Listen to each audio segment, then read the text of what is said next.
各位网友，大家好，今天是2020年8月14号，星期五，欢迎大家参加王健每日观察直播一的节目。我们今天的题目是中国的粮食问题与苏联的崩溃。其实我是想把目前中国的状况和当年苏联的情况进行对比。但是如果是全景式的对比的话，我觉得10个专题也讲不完。所以我们就拿出2个关键点来讲，就是一个点，就是粮食啊，粮食。最近关于粮食的问题，大家讨论的也比较多，然后，中间有一些，我觉得大家在讨论中国粮食的问题的时候，会进入一个死胡同啊，这是个死胡同。那为什么它是个死胡同？我们从这个粮食开始讲啊，讲的话就大家会理解这个粮食背后的东西是什么。那么在我们过去一段时间当中，不断的有网友让我这个分享我的书单啊，我的书呢就扔在了大家知道啊，扔在了中国。那么我没带什么书来，这是第一个。第二个，我也很长时间没有系统的去阅读，因为实在是没有时间，都在做事啊，这些人都在做事，所以我没有新的书单给大家共享。但是我经常还会用到以前读过的书啊，今天我就用到以前读过的书。这本书叫什么？这本书叫《帝国的消亡：当代俄罗斯的教训》啊，副题是《当代俄罗斯的教训》，作者是盖达尔。有一点年纪的人会记得这个名字。盖达尔是叶利钦的一个顾问啊，他做过俄罗斯的副总理，印象中是总理吧，副总理。在苏联期间，他是苏联经济委员会的一个成员，然后长期做研究工作。其实他是一个学者。在苏联科学院当研究员，后来当了研究所的所长啊，还当过《真理报》的一个经济部的主任啊。这个人写的这本书叫《帝国的消亡》，有兴趣的网友可以找来看一下，在国内有的卖啊。这本书很枯燥，也很不好看。可能翻译的问题啊，我不知道什么原因，反正这本书非常不好看，但是我把它看完了，原因是因为我真的很感兴趣，我要知道苏联的真相。我也看过很多跟苏联有关的研究著作，我认为这本书写的最好，因为他是个亲历者，然后他用经济的角度来解释啊，解释什么？解释苏联的崩溃是怎么发生的啊？他是从80年代开始，苏联的经济状况入手啊，讲了苏联的粮食短缺、物价上涨、货币危机、金融失控、石油价格等等啊，然后一系列的政策失当啊，最后经济问题演变成为危机，演变成灾难，最后破产，大概是一个这样的情况啊，这样。那么政治上的失控导致苏联的崩溃，他的结论是什么？他的结论是苏联的解体啊，并不是一下子骤然之间发生的事情，它是一个渐进的过程啊。这个渐进的过程告诉我们什么？告诉我们苏联的崩溃其实最终表现在哪里？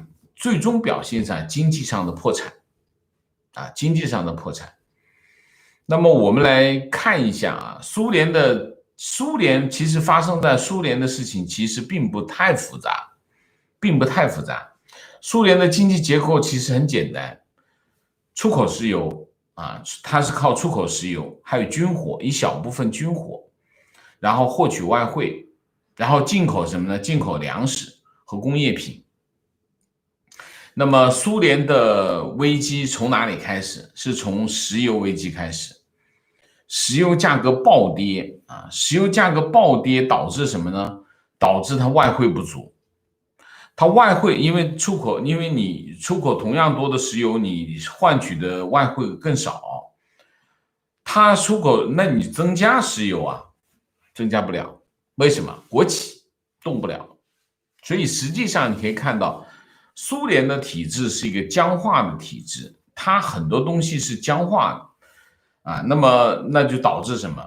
没办法增加石油供应，那外汇就不足，外汇不足怎么办？举债度日，很耳熟吧？举债度日啊，那么举债度日，最后变成什么？卢布贬值，借贷又不够，最后破产。苏联的崩溃其实是一个这样的过程。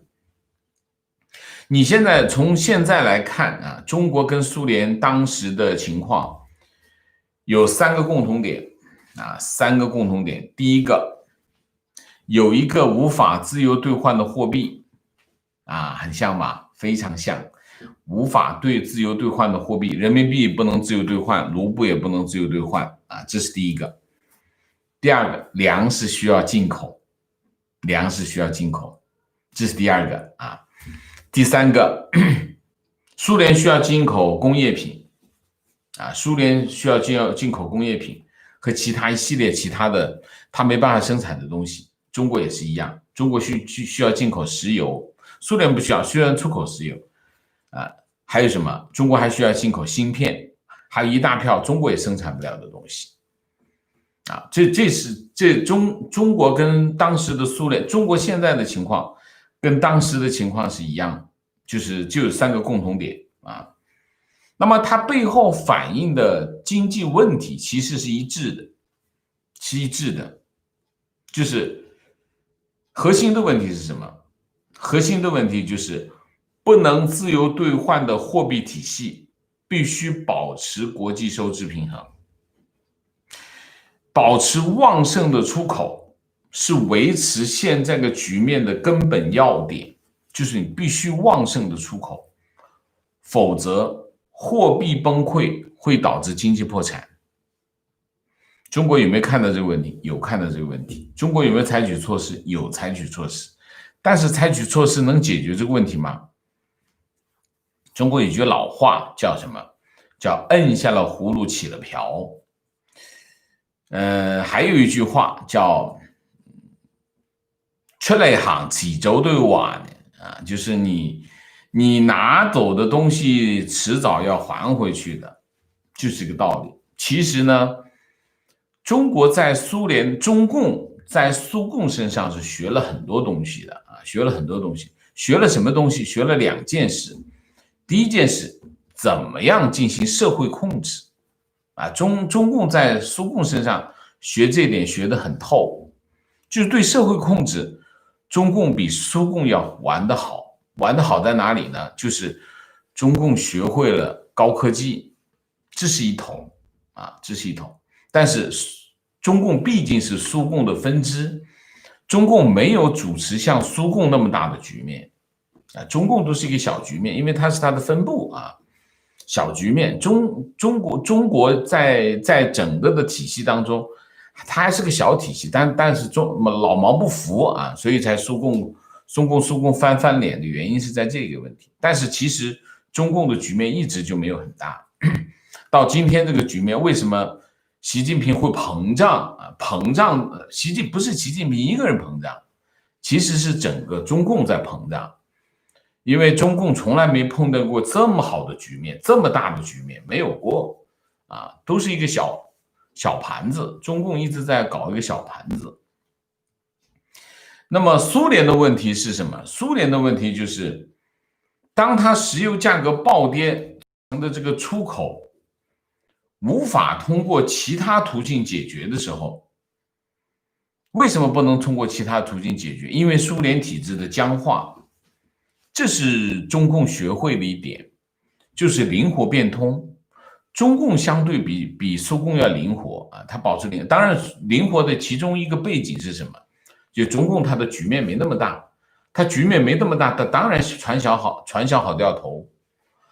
但是还有一个，苏共为什么僵化？因为它局面的确是太大了，它没有一些制度化的东西，它会乱掉的，它也会崩掉的。所以实际上这是一件事情的两面，就是当你局面很大的时候，你需要更大的一个体系，需要更多的规则，但是这些规则会让你僵化。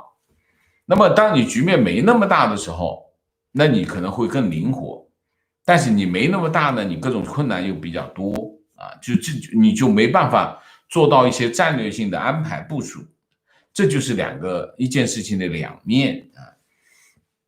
那么苏联它为什么不能够解决它当时的问题？就是其实核心的问题是什么？就是体制的僵化。体制的僵化，你看中国人很羡慕苏联有广袤的国土，你看那么多的国土，可是它粮食不能自己，粮食不能自己往上追，集体农庄的失败，集体农庄的失败导致它粮食不能自给。你说有那么多土地，它无法实现粮食自给，原因是体制的问题。体制是什么？独裁政权嘛，它要垄断土地嘛，它要垄断所有的生产资料嘛，那当然就没办法实现。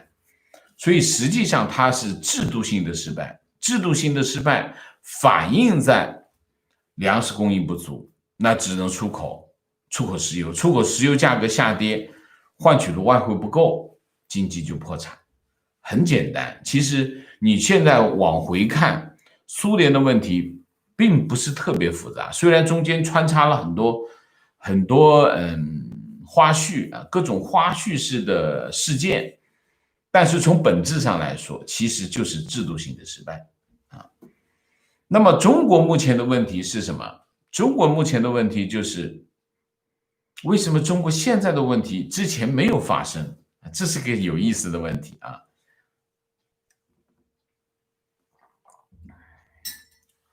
这里面涉及到几个核心的问题。第一个核心的问题就是习近平为什么经济问题在习近平上台之后变成一个问题？而在之前都是在习近平之前，中国经济的问题都是经济过热或者是管得过紧的问题。其实核心的问题在哪里？核心的问题在于它的整体的经济的方向。就是当习近平上台之后，他整个对经济的方向进行了一个重大改变。原来中国的方向是什么？改革开放。改革开放就是往市场经济走，往市场经济走就是什么？就是不要国企。讲到底就是不能要国企。国企是什么？国企是计划经济。你要壮大国企，那就是回计划经济，但是不一定是计划体制，但是是计划经济或者是社会主义。那么习近平上台之后，他实际上是干什么？实际上是推动一个国有化的进程。什么叫国有化？就是当你经济体里面的成分越来越多是国企的时候，那么就是国有化。因为国企是国家的嘛，那么国企占市场份额越来越大的时候，那你其实就是一个国有化的进程。国有化的进程是什么？这就是改革倒退。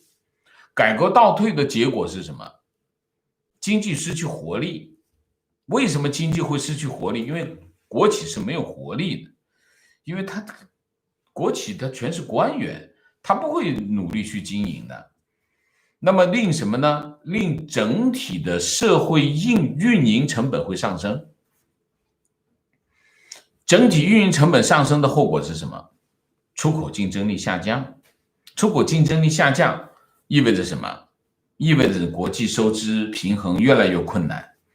而与此同时，你庞大的经济体又要维持一个非常大的进口的量，那么就出现的是什么？出现其实往上追，往下追。你看往上追是体制问题，往下看是什么？是货币问题。中国的问题其实你往上追是体制问题。习近平推动的这个国有化的进程导致这个体制出现了问题啊，就是中国改革开放原因是什么？国有经济没有活力，它没有办法生产足够多的产品，所以国有经济的特征是什么？短缺，生产不出来，短缺，所以要票证。所有的社会主义国家都会要票证，为什么？供应不足，供应不足才会有票证，因为压缩这个需求。那你现在又回到了那个这个经济体存在的问题。那么这一头是什么？当你出现出口竞争力不足的时候，你这头就出现了什么？货币危机。那么现在问题就来了，中国到底有没有缺粮危机呢？缺粮危机其实是个伪命题啊，伪命题。我们之前做过很多个专题，就是说我们在回答一个问题：中国会不会缺粮？理论上来说，中国的粮价比国际市场高30%、40%啊。以市场为前提去判断这个问题的时候，中国没有缺粮的问题。为什么？因为只要你有钱，你就能买到粮食。全世界的粮食是过剩的，全世界粮食过剩60%，所以中国只要有钱，就不存在粮食问题啊，这是个伪命题。但是今年的情况有点特殊啊，今年的情况特殊在哪里？第一，出现了疫情。疫情会影响什么？疫情会影响播种啊，这是第一个。第二个，出现了水灾，水灾会影响秋粮啊，疫情影响夏粮，水情影响秋粮。中国粮食今年一定欠收啊，这个没有任何的疑问，这个打死谁我都不信啊，这是一个。但是国家统计局7月15号公布的数据是什么？2020年中国全国夏粮播种面积26172千公顷，比去年下降了0.7%。我不相信啊，我不相信这个数字肯定是骗人的，怎么可能只下降了0.7%啊？总产量，夏粮的总产量14281万吨，比去年同期增长了0.9%。这个胡扯的已经胡扯到这个地步了啊。那么播种面积下降了0.7%，这个收获上升了0.9%，而且中间还有水灾，你不是骗？这个故事已经变得已经不靠谱了啊。那么其中小麦播种面积减少了271千公顷，产量却增加了75万吨，你信吗？啊，这是国家级的谎言啊！这国家级的谎言没关系，我们继续说啊。国家粮食和物资储备局公布的数据，到7月25号，粮食总产小麦主产区累计收购了3871万吨，同比减少18%。就是收购粮食收购，不是讲他没有讲产量啊。粮食产量其实是评估的，没有一个准确的粮食产量，都是抽样调查的啊。所以他讲的是粮食收购，因为他是储备局，他是有收购粮食的任务啊。累计收购下跌了18%啊。我讲讲几个数字啊。河北减少28万吨，江苏收购了1000万吨，减少了11万吨。安徽532万吨，减少了200万吨，收了500万吨，少了200万吨，什么概念？大家知道吗？山东收了600万吨，减少37万吨。河南是最夸张，收了810万吨，减少了419万吨，420万吨。河南是小麦的主产区，大家都知道，河南是粮仓啊，粮仓。它你看它的收购比这个江苏还要少，江苏还收了1000万吨，它收了810万吨，少了400多万吨啊。河北居然还增加了14万吨啊，河北收了123万吨。河北为什么收购增加了？因为一直在下雨，赶紧把粮食卖掉啊。然后呢，社科院农村发展研究所研究员李国祥认为，新冠肺炎疫情令农民储粮意识加强，种植者对市场预期比较乐观，出现了不舍得卖粮的情况。就是中国的媒体上面充斥着这种混账话，就充斥这种混账话，基本上都是胡说八道啊。什么意思呢？其实我讲给大家听啊，农民惜售啊，惜是可珍惜的惜，惜售粮食，原因是什么？农民惜售粮食的只有一个原因，就是粮价看涨。大家想一下，我是农民，我粮食收回来以后，收割之后，我第一件事干什么？一定要把粮食卖掉。为什么？因为我要生活，我要过日子，我必须把粮食卖掉。而且我收了这么多粮食，我储存有问题，储存粮食是有成本的啊，有成本还有损耗，损耗挺大的。所以我第一件事要把粮食卖掉。我不想卖粮，只有一个原因，因为我认为粮价会涨，那我就不卖，我就存着这，因为存着这存粮食有风险的，没有人愿意存粮食。那么它为什么会粮价看涨？粮价看涨只有一个原因，就是粮食欠收。所有的农民都明白一个道理，如果粮食丰收的话，我赶紧卖掉，因为粮价会跌。粮食欠收，粮价一定会涨，我会惜售，就是这个道理啊，是个很朴素的这个。所以大家现在可以看啊，我们现在可以往回看一些情况是什么，大家现在就会理解，其实中共的用意是很深的啊。就是你现在看，为什么一开始水灾中共不报道，不大规模报道，也报，但是不是铺天盖地的报道，悄悄只是说一下，常规性的报道算了，就我们叫低调处理。原因是什么？跟什么有关系？跟粮食有关系。为什么？如果大规模报道粮食水灾，所有人都会马上想到一点，水灾这个地方全部都在粮区，粮食价格就会涨，大家就会囤粮。大家囤粮意味着什么？粮食会更不够。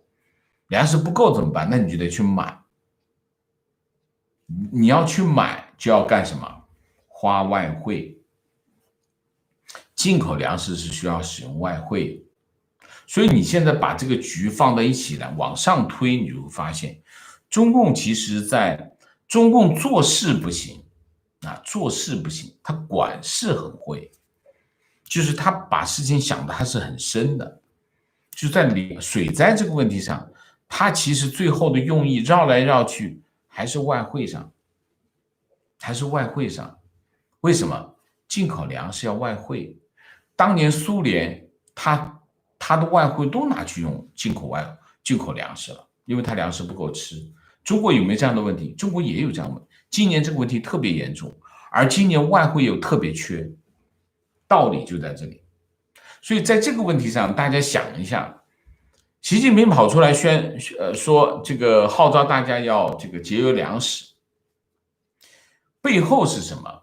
背后其实不是他的话，背后其实是要节约外汇。当然，习近平提出这个问题，中间是有巨大的我们叫道德风险。当然，中共没有道德风险这个概念，但是我还是要讲一下啊，讲一下这个习近平的道德风险到底讲的是什么。你看一下，习近平作为一个国家元首，中共的最高领导人，他跑出来讲中国浪费粮食的严重情况触目惊心，要大家节约粮食，马上就会有两个问题跑出来。第一个，中国有节约的问题，但是中国最大的浪费不在粮食上，在哪里？你看，第一个，大家还记得 G20 峰会吗？杭州开的 G20 峰会花了多少钱？3000亿。大家去网上搜一下 G20 杭州开的这个 G20 峰会，4个字：穷奢极侈。倒一杯酒有10个程序，那个碗碟，那一顿饭够一个村子吃1年的，什么情况？那简直是已经到了穷奢极侈。我们就不说之前花的钱，之后花的钱，就说这个会花的钱3000亿，什么情况？这是一个。第二个，2019年大阅兵花了多少钱3000亿穷兵黩武，3000亿搞场阅兵，疯了吧？疯了！你要中国的老百姓啊，习近平上台之后，对非洲的援助多少钱？2000亿多少钱？老百姓吃点饭，你说别人浪费粮食，这是什么鬼？这是什么混账话？这是第一条。到底你说真的中国要节约，厉行节约，从哪里开始？从习近平开始吧，这是第一条。第二条，我们就说浪费粮食，老百姓出去吃个饭，花自己的钱，我爱怎么花怎么花，你又不是花你的钱，你管得着吗？这是第一个。第二个，在中国餐饮浪费最厉害的是谁？公款消费呀！公款消费是谁？公款消费全是官呐！官是谁？官是都是你习近平的人啊，谁的人？你想，你先把关起门来，把你那些官管好了再说。中国让浪费粮食这件事情，最没资格讲的就是习近平啊。所以这个问题说到底，我们说道德风险、道德成本，就是讲的习近平这个问题啊。所以这个问题谁都可以讲，就习近平没资格讲。所以我们现在回过头来讲，目前中国现在的情况和当时的苏联其实是非常像的。当时苏联崩溃也不是一天之间，我们只不过呢，苏联崩溃了，看，怎么崩溃了呢？其实不是一天发生的，它是个缓慢的过程。其实在苏联当时就是一个灰犀牛，你看着它往这边跑的。中国现在的情况跟苏联其实很像，也是有个灰犀牛，你看见很远处有个灰犀牛，它在缓慢的往这边走，它没有停。我们再来对比苏联情况，其实很简单。为什么？苏联手上的东西不多，他玩来玩去就那几样，军工、石油就是玩这两样东西，军工跟石油。然后呢，出口然后就进口什么呢？进口这个工业品、粮食。然后货币不能兑换，贬值出现危机，石油价格出现危机，货币就出现危机。它其实有非常强的这种关联性，就是说你石油价格下跌，卢布价格也开始下跌，你可以去拿那个图去看，非常强的关联性。中国的情况复杂很多中国的情况复杂在哪里？我总结了7点。第一点，进出口世界第一，世界第2大经济体，大吧，非常大，这跟当年苏联一样很壮观，苏联也很壮观，苏联的一字排开也是很厉害的这第一个。第二个，出口在缓慢的回落，出口缓慢回落的原因是成本上升、产业链外移、地缘政治3个原因导致中国出口的缓慢回落。第三个，中美交恶导致经济的外部环境恶化，资金、技术、市场这3个要素都出现问题第四，做大做强国企，这是习近平的好大喜功，合并把这个国企合并全部变成这个叫什么财富杂志的这个500强企业，但是这些企业合并之后效率一下就下来，失去活力杀死经济活力这第4点。第5点，人民银行建立一个人民币汇率操控系统工程这件事情看得过去很牛，为什么？人民币汇率现在这个人民银行把人民币汇率控制在掌股之间，为什么？因为它遏制需求，然后它在外汇市场它就能够控制人民币汇率就是很雄壮的样子，看得过去，人民币一看哟，这个人民币很强势嘛。但是这个前提是什么？前提是第一个，控制老百姓出境，不让大家出境游你就不要出去了，出去要花外汇，这第一个。第二个，控制什么？控制老百姓换外汇，去银行换外汇换不到，你去换1万块钱只给你1000块钱，就是这样的就控制兑换外汇这第二个。第三个，控制黄金消费，不让买黄金，买黄金会什么？会消耗外汇控制所有一切消耗外汇的行动。就人民银行就开始，因为他对社会控制力很强，所以他做这些动作都能做到，他都能实现，是使劲控制。中共呢，共产党所有的共产党都善于做一件事情，是什么？控制需求，因为他们短缺经济，所以他对控制需求很熟练啊。这第5条，人民币建立一个这样的就是我们叫这个汇率控制系统工程啊，就是控制需求，控制外汇需求，控制外汇需求，最终会怎么样？最终慢慢的消耗经济的活力，经济就慢慢的失去活力，他很多生意没法做了，很多生意就没办法做了，慢慢的就死掉了。你比如说像代购这种行业，迟早会死掉的，就这个道理啊。第4，资产价格现在很高啊，资产价格现在很高，然后你可以看到人民币汇率很稳定，很强势，在一个高位，很强势，因为人民银行整个汇率控制系统一上来，很有效，人民币稳在这里。但是大家想一下，你经济现在在这个水平，然后你这个资产价格在这个水平，这个汇率在这个水平，形成什么？这个叫势差，势叫势力的势啊，差别的差叫势差，势差产生什么？势差产生势能，势力的势，能力的能。大家想一下那个什么，这有点像什么？水电站建一个水坝，形成什么？形成势差，就是水位差，水就会从底下喷涌而出，带动这个发电机。发电是这么发的啊，电力就是势差的这个转换啊，势差的一个转换。大家想一下，当你经济在这里，资产水平在这里，汇率在这个水平的，它产生的势差什么，就会让什么，让资金往外跑，这就是资金外流，不可阻挡。你这个势差越大，资金外流的动力就越强。就是这个资产价格跟汇率啊，人民银行它控制汇率的这个工程越成功，资金外逃的速度越快，规模越大。就是你可以看到中国的很多的事情，就是表面看上去非常的成功，但是后果非常的严重，这就是严重的后果。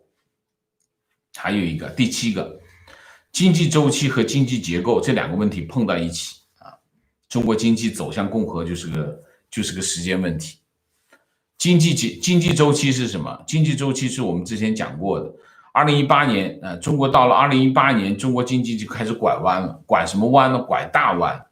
什么叫拐大弯？就是原来我们叫这个增量经济，到了2018年，这个增量经济已经变成了存量经济了，就是原来是0到1的问题，现在是1到2的问题，这个经济这个周期就开始发生了根本性的改变。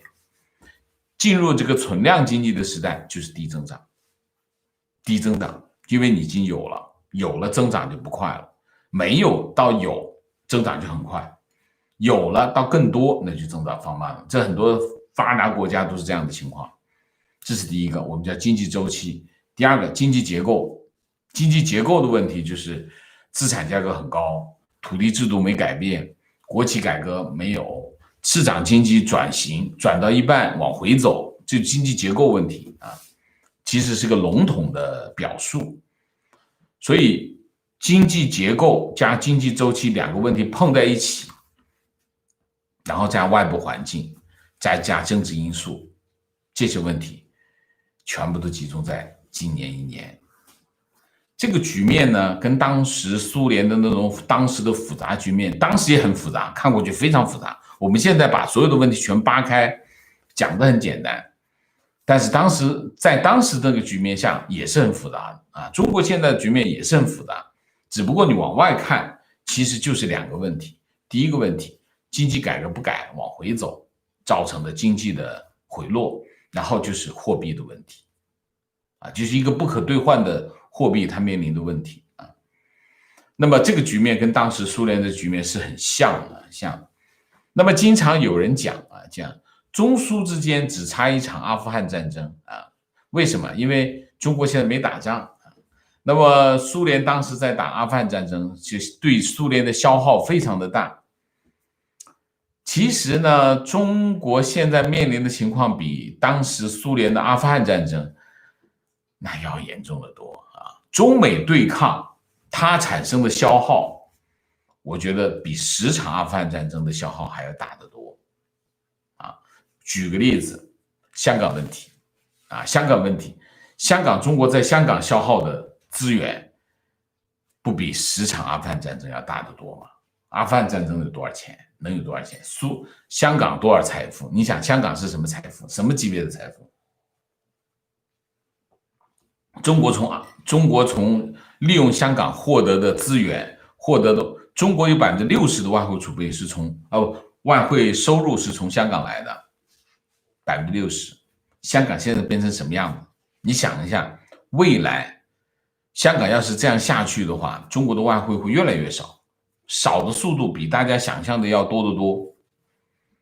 还有个台湾问题，台湾问题就更不要说了。中国在台湾问题上消耗的资源，怎么着也是10个阿富汗嘛，你加在一起20个阿富汗战争嘛。所以我们就讲，我那天看到习近平提出来节约粮食，我当时脑子里就蹦出来4个字蹦出来，我脑子里马上回想出来4个字：亡国之音。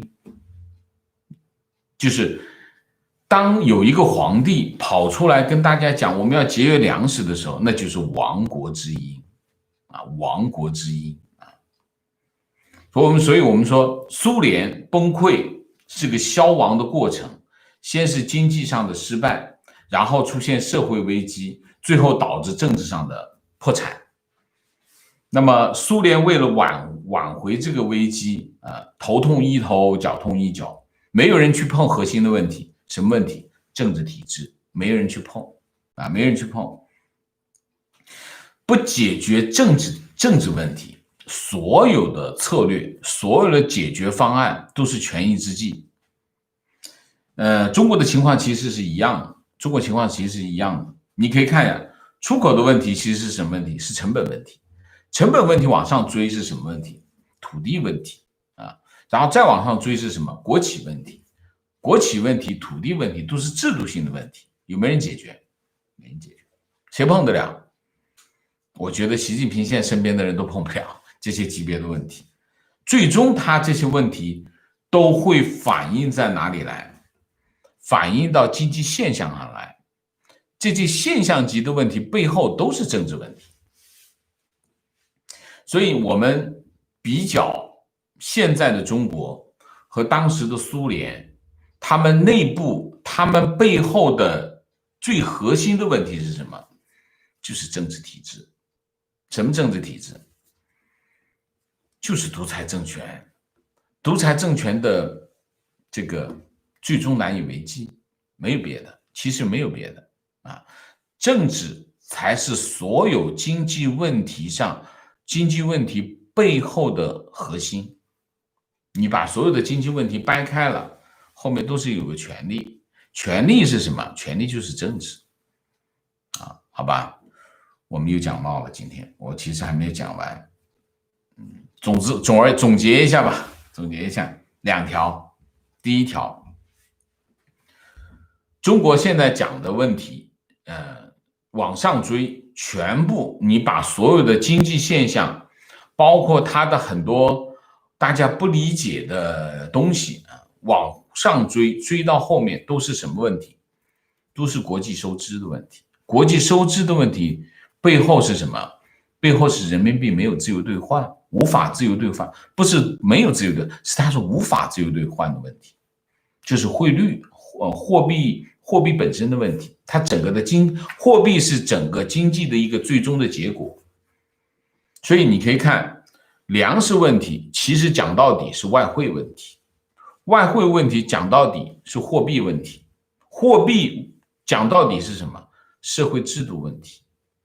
所以第一个问题，第一是什么？第一，中国现在遇到的所有的问题，其实根本是制度性的问题，这是第一条。第二条，以现在中国的发展方向来看，和现在中国的发展方向和解决现有中国问题的方向背道而驰，所以这些问题不会缓解，只会越来越严重。就是2点，这就是结论。OK， 我们今天的主题就讲到这里啊，我们下面就进入互动啊。进入互动之前，例行公事，请大家点赞啊，点赞不够啊，请大家点赞，请新来的网友订阅，请大家加入我们的会员啊，支持我们做更好的节目。我们还是希望有多一点的网友加入我们的会员，让我们能够不受这个平台的影响，不受流量的干扰，坚持我们的专业的态度和不受潮流的干扰去做我们的节目啊。好，我们下面就进入互动。进入互动之后，请大家不要聊天啊，为了提高我们的沟通效率，3点：情况、问题、观点，请大家尽量的简洁，好吗 ？OK， 我们进入互动啊。进入互动之后呢，明谢一下啊，明谢一下984 degree， 谢谢 Hi sir, buy you an Indian Jamun Pana， 谢谢啊，骗子林，谢谢 Good night Hong Kong, wish you love and peace, wish you restoration.Wish your own master, wish you sing shining again 啊，这是国内朋友写的歌词。好的，谢谢。三门高，谢谢。早上好，王老师，请老师喝咖啡，谢谢。姥姥王，谢谢。感恩我们衣食无缺，精神世界丰盛。王先生是我们的精神食粮，谢谢你啊，谢谢姥姥王。The way to fly， 谢谢。王老师说到了关键，中国跟苏联一样。有2个弱点，一个是粮食，一个是外汇来源。谢谢王老师点赞，给王老师点赞，谢谢。好，我们进入互动。观点。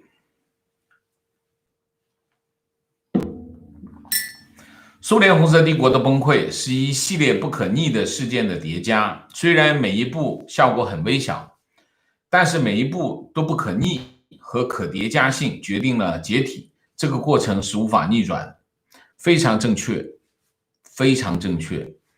以现在习近平的体制来看，我们现在看到的很多进程也是不可逆的啊，不可逆的。就是说，你比如说，社保，大家要知道，以现在的发展的进程，中国的社保的崩溃是时间问题，也是一个不可逆转的进程。社保的崩溃会导致什么？会导致社会危机啊！所以社保为什么会崩溃？这里面后面就社保其实是一个反映中国整体社会状况的一个集中表现，什么社会的平等、等级制度、财政制度，然后就是中国的社会结构都在社保上反映出来。所以你比如说社保这种社保的崩溃是迟早的问题。这是一定会发生的事情，所以你看很多进程它都是不可逆的啊，不可逆。观点：苏联一直在崩溃的边缘，各种问题始终没有解决，末期还出现了切尔诺贝利事故，加速崩溃。所以苏联不是一天崩溃，而是一直在崩溃，始终差那临门一脚。观点：当年美国对待苏联切入点就是粮食和外汇。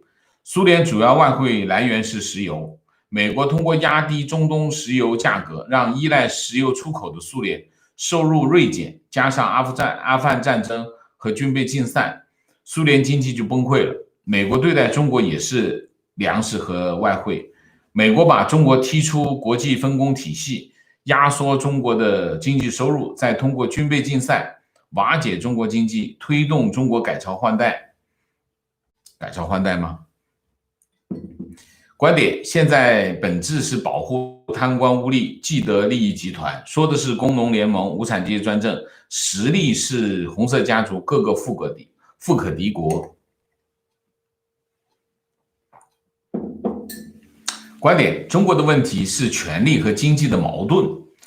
市场经济有周期，周期性经济危机发生后，民主国家会用政府下台解决由此而引来的政治问题。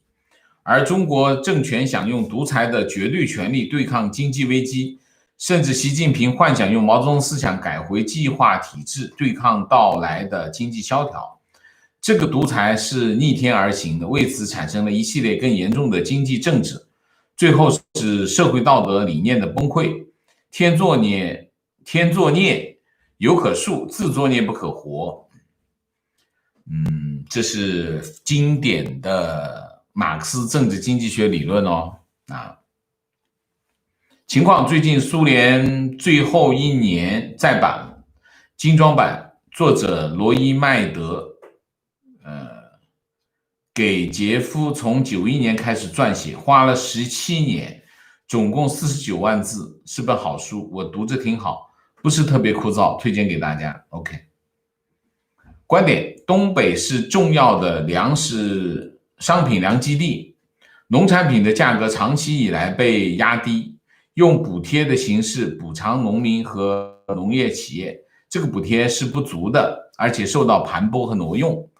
农业负担越多，亏损越多，而需要粮食的南方在高速摆脱农业，土地快速工业化，18亿亩红线大都落在东北，而南方农用土地大量转工业，这种情况下怎么能富呢？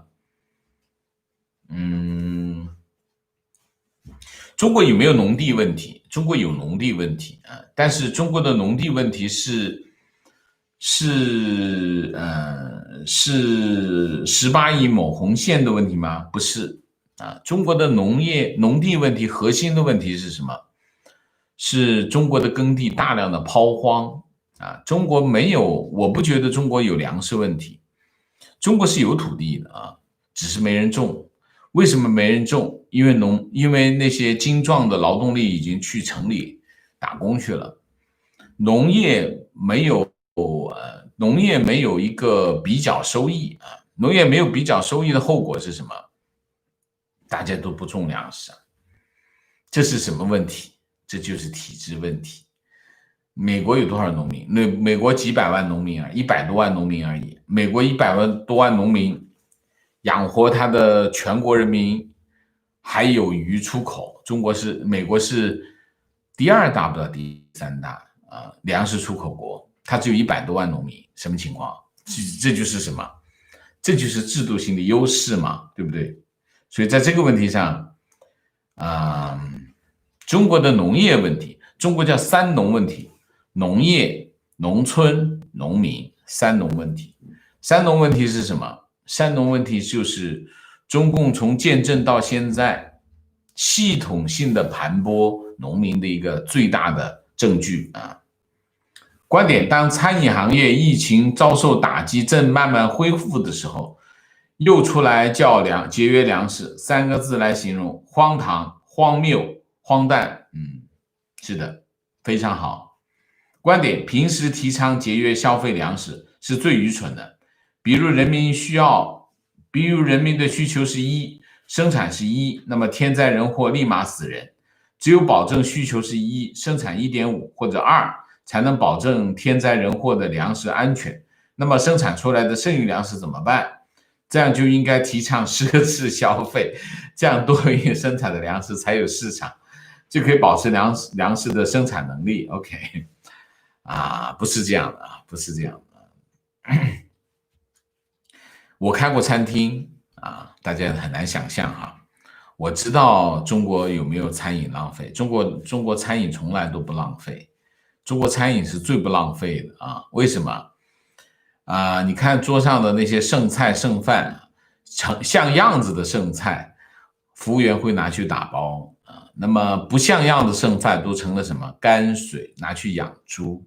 所以中国的餐饮从来都不浪费就是中国的粮食浪费的现象，其实你要去美国看一下，你去美国的后厨看一下，你就知道什么叫浪费粮食。中国真的不大浪费粮食。中国的浪费是相对什么？相对于消费主体而言，我有100块钱，我花10块钱去消费吃饭，这不算浪费。我100块钱，我花了80块钱去吃饭，对中国人来说这有点浪费啊。这浪费并不是说我没有吃完这粮食，是对我的支出来说有点浪费，是这个概念。对于中国来说，中国的唯一的浪费是什么？就是官员公款去消费去吃饭，这对花1分钱都是浪费。为什么？那是民脂民膏。这个概念，中国的所谓的餐饮浪费只能针对一个主体，就是官员。唯一的模式就是公款消费，1块钱都是浪费。我们只能从这个角度去讲，其他角度不存在。为什么？中国人在这个领域花的钱多吗？这并不是太多啊，你去算一下这个账就知道啊。观点，其实中国的经济也不复杂，一点就是中国需要外汇，但现在外汇没有了，没有美元储备，没有美元储备就是一个死，非常正确。观点，听了这么多期直播，深刻意识到中国即使习近平下台，换类似李克强这样的上去，最多也就是苟延残喘。整个体制决定了中国在中共的统治下不会是一个正常的国家，非常正确。所以经常有人提说这个习近平把中国的一把好牌打烂了，习近平把这个局面搞坏了。其实不是的，这是一个。你可以看到，这个中共的往前走的这件事情是坚定不移的发生的，只是这件事情发生在习近平身上，换一个我估计也差不多，好不到哪去。为什么？大家记得乌龟和蛇的故事吗？就是那个蛇，它是忍不住的，它还得咬那一口。中共也是一样，它还是忍不住会咬那一口啊。王老师想跟你讲讲我姥爷。我妈讲，58年大丰收，正值大炼钢铁，上边不许收割，说粮食多的是，就烂在地里。我姥爷大字不识一个，就是不相信。他说活了50多岁，我从来没有不收粮食活下去的。他白天出工，晚上偷偷收割。我姥爷在家晾晒，然后藏进棺材吊的猪圈里。后来大量饿死人，民兵来搜粮，没想到猪圈棺材里有粮，否则得打死老爷。我老娘就在下半夜生火做点粥，天亮吃完，8个孩子都活了。观点，在1959年到1962年3年大饥荒，饿死4000万人，都市保城市，放弃农村。城市很少有人饿死，但是农村尸横遍野，人吃人，而且不准逃荒，严格控制在原地等着饿死。在《定西孤儿院》一书中，悲惨的故事举不胜举。这些都是我不愿意碰的议题啊，就因为你想一下，就是数以千万的人在农村饿死，他们的粮食被搜刮干净，这件事情在哪发生过？就是所有这种级别的问题发生在哪里？一个是发生在乌克兰当年这个苏联就是这样干就饿死了300万人然后当年这个叫什么？爱尔兰也发生过饥荒，也饿死了很多人。那个时候爱尔兰人就跑到世界各地去，世界各地有很多爱尔兰人的原因就是当年发生这个饥荒。爱尔兰人跟这个英国人之间的这个很多的心结，这件事情是个很重要的因素而且英国人被谴责，就是没有支援这个爱尔兰人，就是当年爱尔兰发生饥荒，就是这种人间悲剧你可以看到很多这种人间，我不想碰这些议题，因为当你碰到这些议题的时候，你很难去理性就去思考，因为这里面实在是让人非常的愤怒啊！就说你为什么这个，你可以经常看到中国人对付中国人是最残忍啊！就说你看见人类之间的互相的杀戮，互相的这种恶意对待，在中国人之间无出其右，所以我很少碰这种议题，我不愿意去碰这个议题，因为实在是很难过啊。观点我会告诉身边的人，他们的谎言。我从上学的时候，感觉学校来一个领导让人欢迎，那个时候我们就反感他们，讲话都是懒婆娘的裹脚布，又臭又长，还有学生拍手，实在让人恶心。我始终认为，当官的没一个好东西。我已经告诉认识的朋友，让他们存粮。中国已经没有外汇了，宁可买了烂掉，也不能不备啊。情况，我连超市都不敢去了，我还有浪费粮食的能力吗？坐标3线城市，排骨已经49.9元一斤，我们这里平均工资3000多一个月啊！我的天！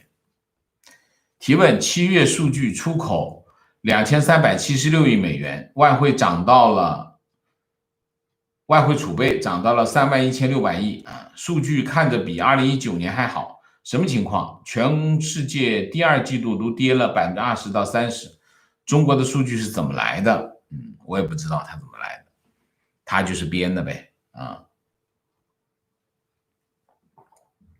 我现在对统计局的数据我已经不大看了，因为已经没有参考意义了啊，没有参考意义了。观点：1988年我在莫斯科停留了3天，过了最后一个苏维埃的国庆。货架上只有5样食品，我想买，没有票，人民情绪低落，一个晚上见到地上有10个醉鬼。观点：无米下锅，资金枯竭。如果说苏联的党的垮台是改革的结果，不如说它是没跨越腐败陷阱，割断了与人民联系，在人民不满和冷漠中失去了支持，是自己打败了自己。也就是说，苏联早就已经是个空壳子。外表看上去很强大，但其实没有什么实在的东西，灭亡是理所当然。1991年，苏联人民没有起来保卫苏联那个党，各级党组织也没有抵抗，军队甚至分裂和倒戈。原因是这个党已经名誉扫地，臭名昭著，失去了民心。我经常讲的一个问题就是，苏共也好，中共也好，他们就是一条，就是会骗。所以呢，我一直讲西方国家对中共或者是中国，其实是一直高估的。当年苏联也是一样，一直高估的，高估苏联。其实苏联没那么强大啊，为什么会高估？也是吹牛。其实所有的共产党一个共性就是吹牛啊。提问：感觉今年粮食问题还不完全是外汇问题。今年联合国粮农组织拉警报。今年共有25个国家有严重饥饿的风险，这将是世界范围内近50年前所未有的粮食危机。有多个粮食出口大国禁止出口。想问王老师，在外部供应出现问题的情况下，国内粮食危机还有什么解决方案？今年粮价是上升了啊，那么联合国是有这样的警告，但是粮食还是不缺啊，世界范围的粮食并不缺啊。所以但是粮价是涨了，所以你需要更多的外汇嘛？其实没有别的，去进口粮食，你只能进口。为什么会这样？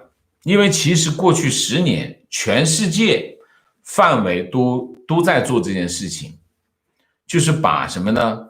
把解决粮食问题逐步的转移到国际市场，就自己只解决一部分问题，另外一部分在国际市场买。为什么现在粮食产量越来越高的原因，是因为国际市场需求越来越大，原因就在这里。所以我不觉得，粮价是涨了一部分，但是相对于国际市场，中国的粮价还是高的，还有30%左右的这种冗余。所以，除非你没外汇，那没办法啊。观点：今天王先生讲苏联，我想起大学时，我大学一个笃信计划经济的教授给我们讲课，说中国根本连计划经济都不是，苏联的计划经济是一大堆数学家用数学模型算出来的，而中国就是上面几个人开会商量出来的，非常正确。苏联真的是，它是有人在用数学模型算需求、算供应啊。中国就是几个土八路在那里拍脑袋啊，多少啊，这个拍多少啊，这个多少，你这个多少，我这个多少，是这样的。就典型的代表是谁？两个人，第一个头号饭桶是陈云，二号饭桶是薄一波啊。中国经济的两个饭桶，主要饭桶是这两个。这两个人把中国经济搞成饿死人的局面，就这两个啊。情况，越南离中国近，偷渡都能过去，那边很多人会中文，换好越南盾的时刻，准备跑去越南避难啊。情况，我在星巴克工作过，糕点2天卖不出去，全部扔掉或者伙伴带走。在中国，很多伙伴要拿。在国外基本都扔啊。观点，我爸爸有一个哥哥，就是刚生下来饿死的，家里父母现在吃饭的时候还是剩饭剩菜吃好几天，只要能吃都舍不得扔啊。观点，中国最大的浪费是领导随心所欲的基建，没有长远规划，前面建后面拆，或者毫无作用的闲置，比如港珠湾大桥，是这样的。明谢。陈丽，谢谢 TT， 谢谢王老师。以前不能谈政治，只能谈吃，现在连吃都不能谈了。Daniel 梁，谢谢王老师说得好，亡国之音啊。Eagle X， 谢谢。不知三门糕是消名还是重名，当作是吧。借王老师的地，隔空小敬一杯，谢谢。John Snow， 谢谢Kim Nam Yong， 谢谢，分析到位，批评犀利。黄征培，谢谢。好，我们今天的节目就到这里，感谢大家的参与，我们下个节目再见。再见之前，请大家点赞，请新来的网友订阅，请大家加入我们的会员，支持我们做更好的节目，做更好的自己。谢谢大家，谢谢。